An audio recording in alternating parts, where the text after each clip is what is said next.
Hi everyone. Today we have with us Sayantan Majumdar.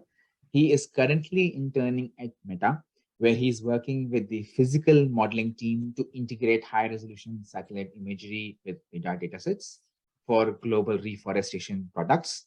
He currently graduated with a PhD from Missouri University of Science and Technology, so he's in my university. But his research is in geological engineering, of course, which we're going to talk about. And his research was in groundwater withdrawal using integrated remote sensing and also machine learning. He has his BSc and MSc from St. Xavier's College and that's in computer science. That's an important thing. So, and we're going to talk about this change also from computer science to a different field. He also has an MS from University of Twente, Netherlands, in geoinformation science. He's currently going for a postdoc at Colorado State University from next fall. Congratulations for that, actually, Santan. Today, we will be talking about with him for a range of subjects. We'll be talking about how and why he shifted from computer science, going to geological engineering. What did that shift look like? What are the job prospects for people who make such a shift? And how all of this comes into being. So thank you very much, Santan, for talking with me today. How are you? Yeah, How's thanks. everything? Yeah, so you have any specific questions? Yes, I have actually a list of questions, Yeah. I would say, that Nice. I have made for you. The first question was like, as you must be knowing, in India, Asian countries, and even in the US, they have this stigma that, you should be in computer science. Remain in computer science, everyone like talk about any, like you have this FANG, which you of course now changed to MANG because Facebook changed to Meta, but you have like this Facebook and or Meta and where you're interning right now, and Amazon and Apple and all these. So people always think that these guys are the tech industry. They are the biggest tech people and they hire tech. But that's not always the case. And people have the stigma that you should be in computer science, you should be in computer science to have this high paying jobs, which require CS people, and you should learn that. So why did you change from computer science to any other field? Yeah, so that's a great question. And yeah, I have talked about this to many people. They have asked me like, whenever I meet some, so recently I met also when I was 90% of the people of the interns were from CS. And so whenever like I talk about my stuff and what I'm doing at Meta, they get like, they sometimes think like, whoa, what I'm doing at Meta. Like how does the background, like what's Meta doing with hiring of people like from geological engineering? From geological engineering, exactly. So, yes. So yeah, and so the reason I changed my field was that I used to like geography, and also like I was very focused on map plotting and all that we used to do in like high school or in junior school, and I was pretty amazed with how like how rivers flow and how they form and all those kind of stuff. And so actually in standard 11, when we get to choose whether you're going to science or arts background, so I asked my school teachers if it's doable to take both computer science and geography in my course list, because I like computer science since like what class, standard 2 I think, when I first wrote my program in Logo. So that was like RTLT. Oh, okay. So that was pretty fun. So from that, I had a very like keen interest on computer science since an early age.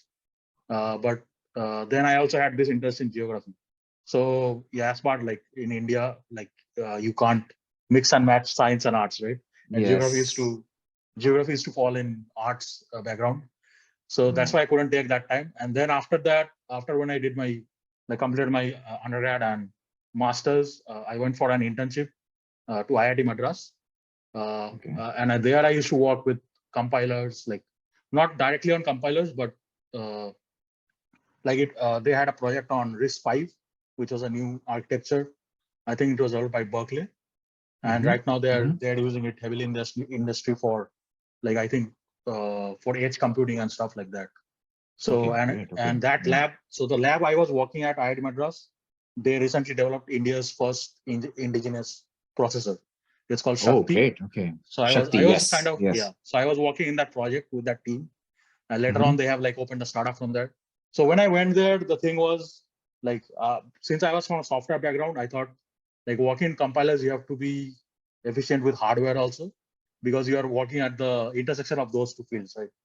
You're like Exactly. what the compiler does goes into the hardware eventually.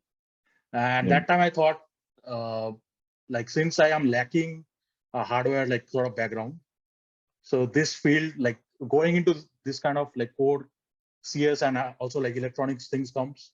So I thought like this may not be the right way for me because I'm not that interested in doing like those kind of things. Although like the Mhm. project was really impactful and very interesting, and I could have easily done a PhD from there also because I had Exactly. some Yeah. offers and all. Mhm. So yeah, but as you know, like as we grow, like our plans change. Definitely. And Yeah. so one of my friends, he told me about this course that has like this. It's called geoinformatics, and it has like both components from geography and computer science, because you need like any informatics field, you need computer science like background and Definitely. stuff. Yeah.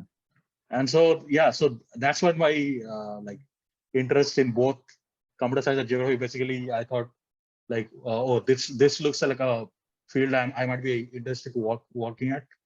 And yeah, so then I applied for that. So it was a joint program between the Indian Space Research Organization Mhm. and University of Twente in the Netherlands. So they have Okay. this. So the ISRO has many regional remote sensing centers in India across all the Mhm. states, and the one in Uttarakhand, it's called the Indian Institute of Remote Sensing. So they offer a course, joint course, master's course with University of Twente, 20. and you basically, so you can either carry out the course by directly going to Netherlands, but that as you know that it's not funded, so you need a lot of Yeah. money to do that. But the Yeah. course I was Definitely. in, it was like subsidized, so it all matched like with my economic situation, Yeah. financial situation that time. Mhm. uh, and like it wasn't too expensive, and at the same time I could afford the course, and Perfect. like Perfect. That's great. work in a environment that matches my like interest basically. uh, Mhm. so I went there, and yeah, so after that I graduated with a master's, like my second master's, that was in Yes. geoinformation science, Computer geoinformatics. science. And Yeah. that got me introduced to this kind of new domain, I would say, Mhm. geosciences. uh, so I learned cryosphere in that. So in my master's in geoinformatics, I like worked on estimating snow depth in the Himalayas.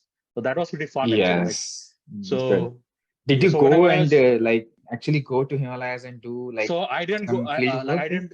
Yeah, I didn't go get the opportunity to go to a snow-capped mountain or what, like Mhm. during the winter.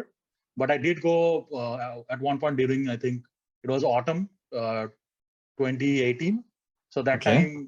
that time, like my uh, supervisor from the Indian Space Research Organization had a team go out to a place near Manali, and that was a fully Okay. sponsored trip. Okay. So I went. So Wow. Very good. I went Okay. in a government of India car.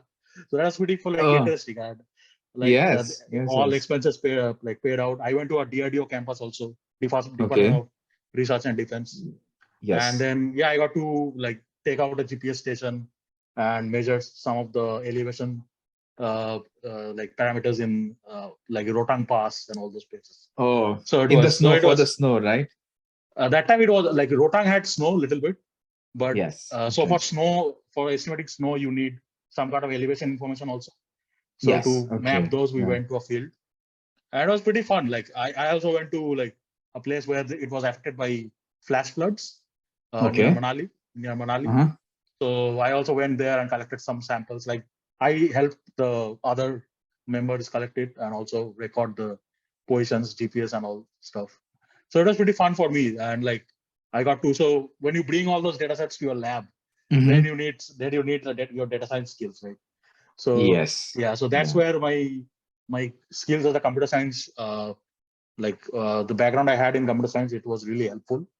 Uh, and yeah, so from that moment, I thought that I'll be pursuing in this kind of domain that has both like computer science. You need to do coding as well as you get to interact with a lot of people who are from different backgrounds, and you get to know a lot of things from them. And Yes. Definitely. Yeah. so